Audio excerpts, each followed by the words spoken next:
No princípio havia Alex Ross, e disse ele, que venha Mark Waid. Então a DC viu que era bom, e esta obra batizou O Reino do Amanhã.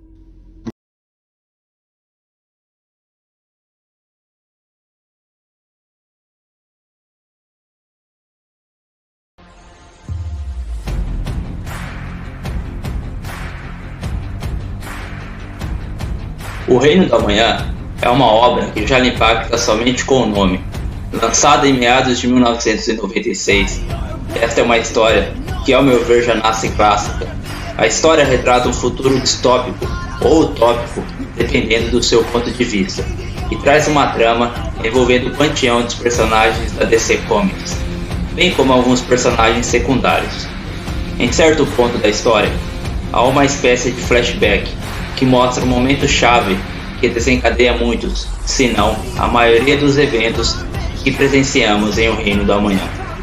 Este momento em si é protagonizado por um sujeito cabra da peste chamado Magog. Esse cara aí. Salvo engano, depois de O Reino do Amanhã, este personagem se tornou um vilão nas revistas do Homem de Aço.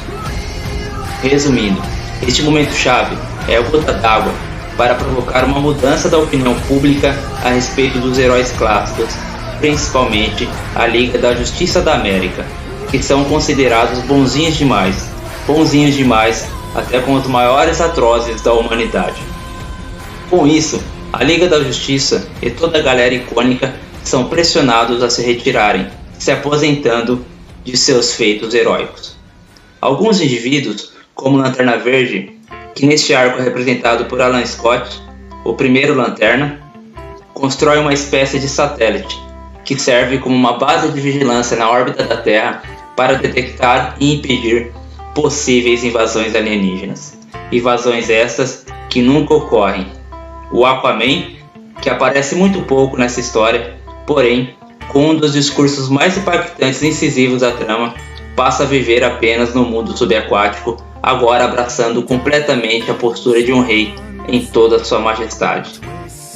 O Batman, por exemplo, ao contrário dos semideuses do universo DC, envelhece muito mal e todo quebrado em razão de uma vida inteira dedicada à luta contra o crime. Agora ele monitora de sua caverna uma Gotham ainda sombria, mas os vigilantes agora não são atletas marciais, e sim robôs gigantes que patrulham as ruas. O Flash da vez é o Wally West, considerado o mais veloz e poderoso dos Flashes. Aqui personifica todo o sentido disso.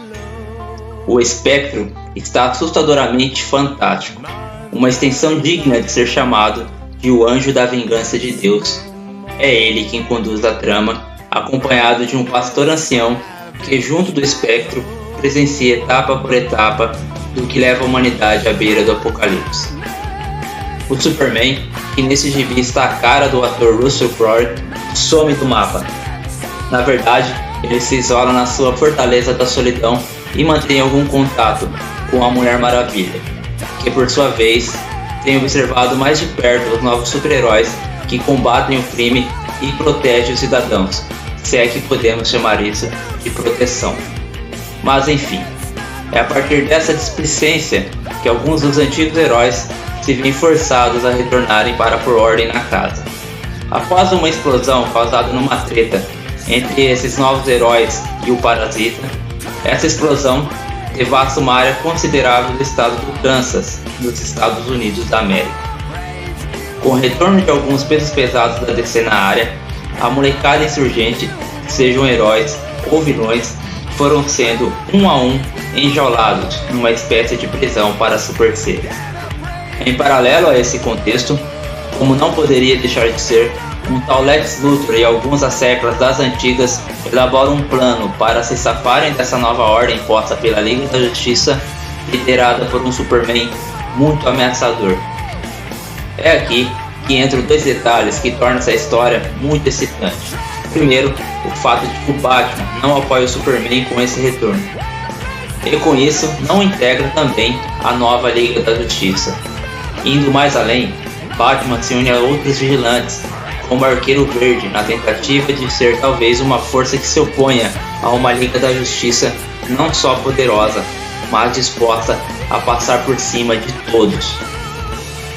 Outro fator que, no meu ponto de vista, eleva o Reino da Manhã a níveis acima da média de uma HQ comum, como se já não bastasse todo o conhecimento de Mark Waid dando uma aula sobre a DC e a arte de Alex Ross, que dispensa comentários, é a presença do Shazam e a forma como ele foi introduzido e abordado na trama. Agora, por se tratar de um futuro, o menino Billy cresceu e se tornou um homem. No entanto, sob o domínio de Luthor, ele não se lembra de que é o mortal mais poderoso da Terra. Indo mais além, Batman consegue dar um jeito de colocar Shazam em rodas de colisão com Superman. Personagens com décadas de amizade e antagonismo entram num embate que se tornou um momento histórico no mundo das HQs. E o desfecho dessa batalha é algo de encher os olhos de lágrimas. O Reino da Manhã tem material para muitas horas de vídeo, resenhas, conjecturas. Isso que fiz aqui não arranha nem a casca, é só para se ter um gostinho. Uma sacada que é fenomenal é que cada capítulo se inicia com trechos bíblicos que condizem com aquele momento da trama, tudo relacionado ao Armagedon, algo que se pode notar quando se presencia uma das maiores pancadarias que a DC já produziu. Arrisco a dizer que essa obra serviu de inspiração para a Guerra Civil da Marvel. O plot é bem parecido. A construção da narrativa já indica que estamos encaminhando para algo que parece o fim, como se fosse mesmo um apocalipse, um Ragnarok. São muitas as coisas, muitos personagens, que se eu fosse citar um por um, precisaria fazer um documentário. Mas vale uma citação honrosa, como Caçador de Marte, Coringa, Desafiador, Mulher Gato, Capitão Átomo e até o Maioral, o Lobo e o Rorschach de Watchmen aparecem como uma forma de easter egg. Reino da Manhã é considerado por muitos fãs e especialistas no assunto como uma obra top 10 da DC e certamente uma das melhores obras já feitas em quadrinhos.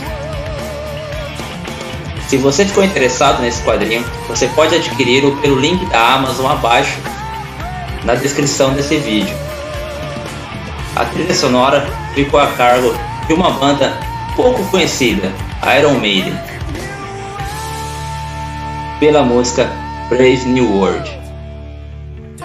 E se puder dar uma força pro canal, se inscreva, curta e compartilhe. Também pode comentar.